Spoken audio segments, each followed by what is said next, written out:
Okay, I just finished reading My Friends by Fredrik Backman, and I'm literally obsessed with this book for so many different reasons. I had to sort of share because I feel like this is such a great book to read, especially right now. It was actually published in 2025. I don't actually have a lot of information about the author. I know he's a best-selling author, and there's like movies, I believe, made of his books or shows or whatever, but I just sort of saw this on Audible and I decided to give it a listen, and I got sucked in at the very beginning. And so I think that there's a few different things that make this book stand out to me. Number one is a lot of the themes that it sort of covers, including art, the kindness of strangers, and sort of like finding your tribe and, moving into adulthood from childhood. And that looks different for every character in the novel, which is, I think, really amazing. I love the style of this book. It very much harkens back for me to Paulo Coelho, in the sense that he'll write about a town, by the sea, and it's always like indescript. And I think that that's great because it allows you to fully immerse yourself as if it's like a fable, but it also doesn't allow you to sort of bring in a lot of unconscious bias that can come with certain details. So it makes it very universal. And so I love that about the book. I think it's very accessible language, but it's very profound sort of teachings about growing up. And I think the paradox about growing up, and I say that because he uses the metaphor of sort of the,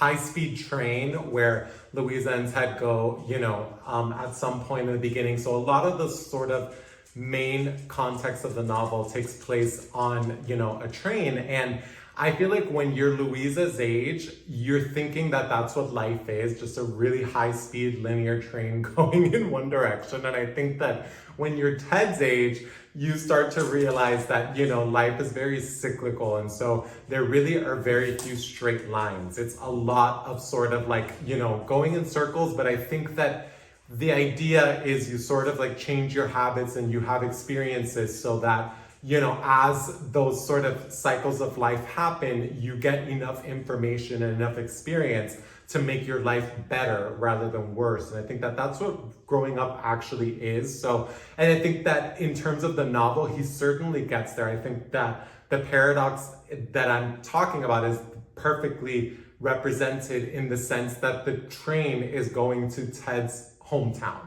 And so the novel really ends sort of where it began. And that really does create not only a full circle moment and a full arc for the plot of the novel, but it is, I think, a very profound aspect of life, which is that is how life is, like you have a lot of this energy growing up and through adolescence of what life is going to be. But again, like at some point in life where I think Ted is at, you start slowing down and you start to realize what's important. And I think in this case also, Louisa's character sort of forces Ted to start going back into his past and sort of like accessing memories that a lot of us at this age, I'm over 40, like you start to sort of block out certain parts of your life and not wanting to sort of remember this or that. So I think that the confrontation of Louisa's character with Ted's character is really beautiful because they are very much foils and they really do sort of bring out the best of each other. And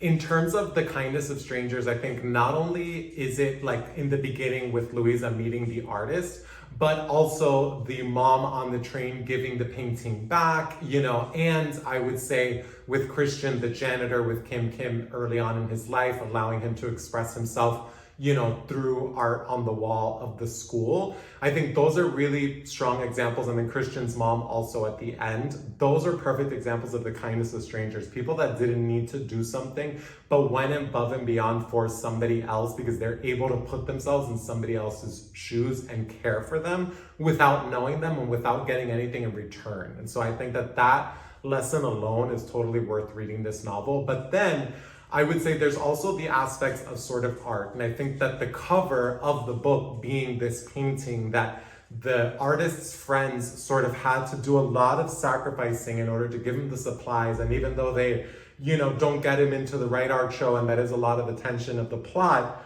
in the end, these characters in the painting make the painting possible and really allow the artist to become who he is meant to be as an artist. And he they really also facilitate the artist passing the baton down to Louisa, another generation before he passes away. And that is, I think, another beautiful aspect about art, where it is passed down through generations. It may not be like, a family recipe in terms of cooking, but it is a recipe for something that brings beauty into people's lives, that brings meaning into people's lives. And art also allows us to feel. And I think that that's one of the things that we really don't talk about enough, that it's not about being beautiful, it's about being impacted by art, especially in times where we don't have a lot of places to put our emotions. And so I think that in the end, what this story is really just about is about the human spirit as it is sort of,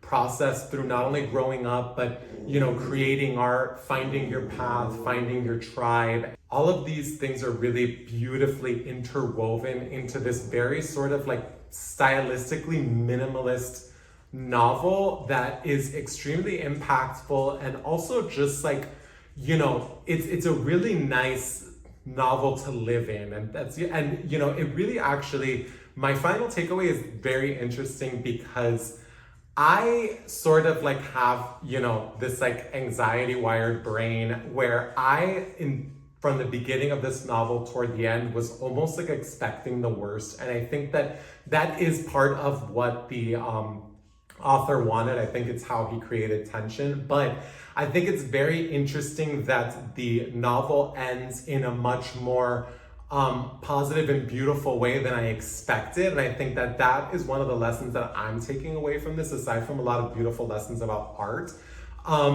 is that, sometimes you could be surprised by the good things about human beings. And especially now where I think that, humanity is almost being diluted, and we're having discussions about art being sort of co-opted by, people programming AI tools. And for a lot of us, it's almost like mind-blowing. And I think that this novel is why that's mind-blowing for a lot of people that are creative or are part of the art world, or, just really react to pieces of art or works of art like this work of fiction, because this is really us sort of like transferring energy about the human experience to one another. And that is something that I think to be published this year is a really, probably one of the most important reasons I would say to read this book.